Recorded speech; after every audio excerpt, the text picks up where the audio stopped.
So I'm Jeff. Russell. Russell. Yeah. So my question is kind of a generic question. What do you think happens after this life? You know, and then the second part of it is like, how did you get to that place? So like, what's your Yeah, I'm not sure I have a definitive belief about that. There's a couple.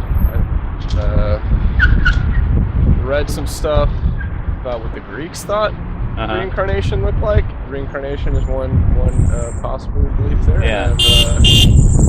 And their basic model is that you strive towards the good life, then your next life will be a little bit better than the next. So, Okay. With the philosopher being the ultimate best life. So people that I wasn't aware of that. Yeah. When people say reincarnation, I think Hinduism. You know. Right. But, So the other one is So there's the Tibetan Book of the Dead, which their model is similar but different. It's another reincarnation model, though. Yeah. Those are both interesting to me, but I don't think I have a definitive belief yet. I haven't figured that out. Yeah. So would you say you well, I mean, I don't. As far as definitive, like, I don't know. I mean, it's such an interesting question because no one can prove it. Right. You know. I would say that I don't live my life day to day really too concerned about the afterlife. Okay. Necessarily. Do you believe you have a soul or a spirit like separate from your body? You know, Yeah, like when you die. There's probably more to human experience than just the biological workings of our brain and things like that. I'm not sure though. Depends how you define a spirit or soul. Yeah. And that's always my question is like, do you think? I think it's plausible. It's plausible that people have souls or that it exists. For sure. But it's another kind of. Now, did you have a religious upbringing of any sort? Very casually Christian. Yeah. Lutheran. I grew up Lutheran. Okay. Yeah. And it's easy to go to church and maybe not go to church all that often, but when we do go to church, kind of like good sermon pastor, and then you forget about it the rest of the week. That's especially as a kid. Yeah, didn't fully comprehend why I was there as a kid necessarily. I think most of the readings and things like that, the preaching went right over my head. Yeah. Sort of like experience back then. I will tell you, you were confirmed then probably to go through confirmation? I believe so. Yeah, and I was baptized too. Yeah. Yeah. I think there's a lot of as a moral framework. I think Christianity is great. I don't think there's anything wrong with a lot of Christian values or teachings or things like that. It's the metaphysical part of it that for me is more questionable. Metaphysical meaning that you will actually go to hell or heaven, or that God truly created the universe or the earth or so on and so forth. Those are harder questions to answer, but actually living your life in a Christian way, I think is totally 100% valid. Yeah. Although it's quite a challenge. Especially perhaps in this day and age, it is more of a challenge. Yeah. I'll tell you my experience with Lutheran, with just my Lutheran background, that I was confirmed and everything. And I came to a point where, I actually had some people tell me more clearly. They didn't happen to be people from my church, but when they did, I realized that I had been thinking that there was all these people in the Bible, all these religious people in the Bible, David, Moses, all the different biblical characters that we studied in confirmation and stuff. And then Jesus was there, and then Paul and Peter, and I didn't realize that Jesus was the center of attention. Like I just thought he was just like another guy in the Bible. And, if you read the Bible, you may not get that impression that Jesus is the center of attention. I mean, it does. There are clues as far as like pointing to the existence of this coming Messiah throughout the Old Testament, and then of course Jesus lives his life in the Gospels, and then you have the response of the church and everything. So to just see him, his life and his teachings and the crucifixion and resurrection as central to the biblical message, opened up my eyes, in a way that I guess my Lutheran background didn't help me, So do you have any ideas of, like, so you were saying you don't like the metaphysical, or you're not quite so sure about the metaphysical. What do you think about say the miracles of Jesus, like walking on water and the resurrection, and I think those are useful rhetorical. I think they're useful rhetorically in the Bible. Whether they had actually happened in reality, I guess, is up for debate. Or Yeah. just in my opinion. I mean, obviously, there's different people that yeah. don't believe it happened, and Right. actually, there's some verses in that Paul wrote. He said, if Jesus isn't resurrected from the dead, our faith is in vain. So he's basically like saying this whole Christianity thing all revolves around that. Right. You So know, that didn't happen. if that didn't happen, we might as well just hang it up. You know, and so I think that's pretty key. You know, it lets us know what is the central message of Christianity, and it would be the crucifixion and resurrection of Jesus. Yeah. Of Jesus. Do you what's your impression of like why would that be so important? You know, like you know, I haven't read the Bible in a long time. yeah.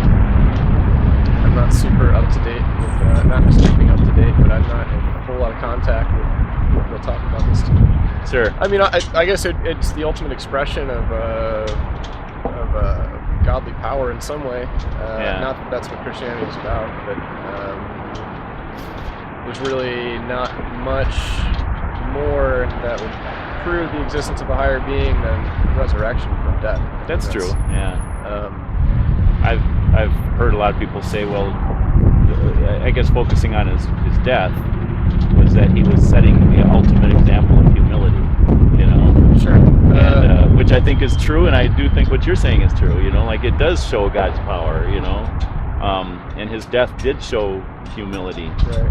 I guess maybe it's another example of perhaps this is a Christian value, but the value of sacrifice. Yeah. I mean, that's obviously also the ultimate sacrifice to make. So maybe that's why that's such a central part of the story there too.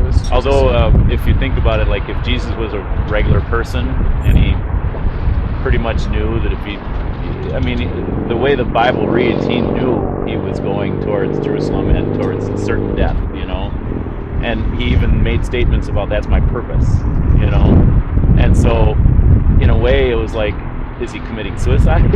you know, and I don't think of suicide as like a good example for us to follow. Right. Well, I think it's that he knew, you know, against the worst possible outcome, which was death. He knew, even though that was the outcome, that he was on the righteous path, and so that's what he had to do. That's what I'm saying. So I mean, sometimes to do the most righteous thing requires the greatest sacrifice. Or this great sacrifice. And you think about modern day martyrs, you know, Martin Luther King, Gandhi. Sure. I'm pretty sure they knew. Yeah, they knew that they were physical. They're putting their lives in danger. Assassination targets. Yeah. But if you feel like you're doing the righteous thing, that's a price worth paying, I guess. Yeah. I don't know if you have a minute. I'd like to kind of in a nutshell give you like a brief rundown of like another reason Jesus died. Sure.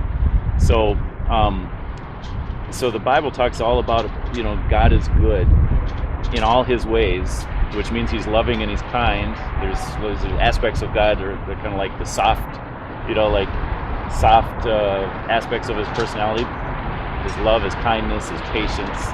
But then the hard part is things like his justice, you know, which is good because justice is a good thing, and God is perfect in his justice to the point where, and God would be, when he looks at our lives, it's not like we can hide anything from him. He sees the totality of our lives, and he sees the good, but the good things we should do anyway. The bad things we've done, or the good we failed to do, he sees that too. And his justice, his perfect justice, would demand justice demands a just punishment or payment. So the punishment must fit the crime, I guess. Right. And so, even though his love would say he wants to forgive us and welcome us into heaven and fellowship with him forever, his justice would say no, but they must be punished because these crimes, they've broken my commands. Mm-hmm. And so it's like God at the same time wants to show us love and wants to show us justice, and he's perfect in all his attributes, so that he can't compromise one or the other. We're not going to say, well, I'll be kind of loving and I'll let them come into heaven if they do such and such. or I'll be kind of just and kind of give them a little, tap on the wrist or whatever, and like, so my punishment must be complete and my love must be complete. And so this is how I as a Christian, I look at Christianity as very unique from all the religions of the world, because most religions, like the ones that involve reincarnation, involve, if you're good enough in this life, you can have a better life to come. Sure. And maybe reincarnation, if you're not good enough, you get another chance anyway to get it right the next life. Christianity says no, we don't deserve to be with God. We deserve to be punished, but God in his love and his justice decides to take the punishment for us, in Jesus on the cross. And that's when people explained that to me when I was a young man, it was like, that's what the Bible's all about. And when I started to look at the bigger story of the Bible, as far as like man falling away from a right relationship with God because we go our own way and do our own thing, just like Adam and Eve did in the garden, now we do, knowing full well the things we ought not to do, and we do them anyway.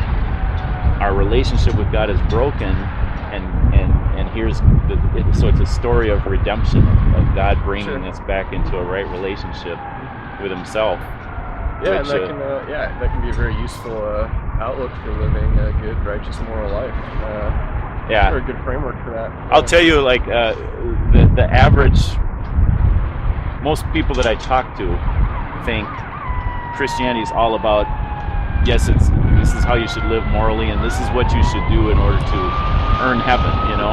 And it's like, really, what it's saying is, we can't earn heaven. But the morals, even like the 10 Commandments and the commandments, are there to show us.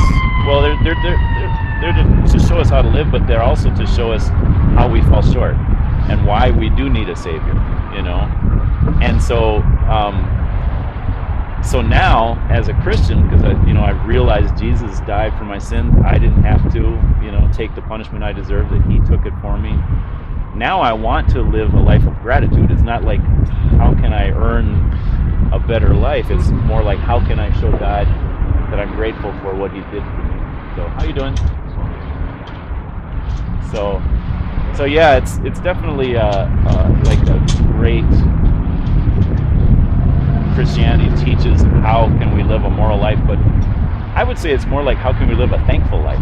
Sure. Which is right. Yeah, hey, I'd like to invite you to come visit us at church if you don't have a church home. And it sounds like, like would you consider yourself like a seeker? Like you want just kind of like... No, not necessarily. I got a lot going on in my life, and not especially. Yeah. I just moved back here from Seattle, and I'm trying to find a place to live and a job and everything else. So, oh, okay. Yeah. But you I'll stay... take the card. Yeah, okay, you're staying in the neighborhood? Or? Yeah, I'm in the neighborhood. Yeah. Okay, because there's a... What denomination do you guys... It's, I guess you'd say it's non-denominational. Okay. Yeah. I want to give you something else, too.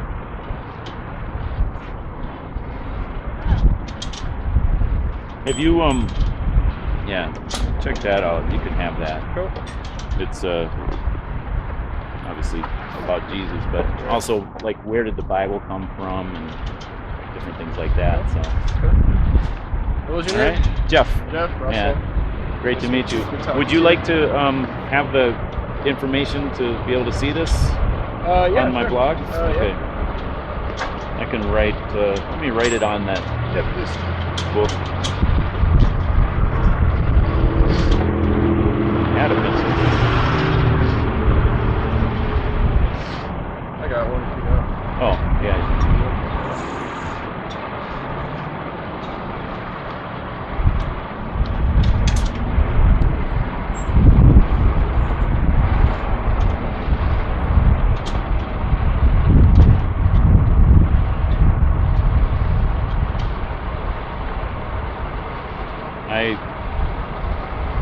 Not a whole lot of people watch these. I'm really hoping, to set a good example of having these kind of conversations.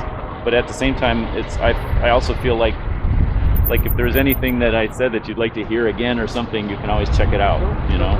So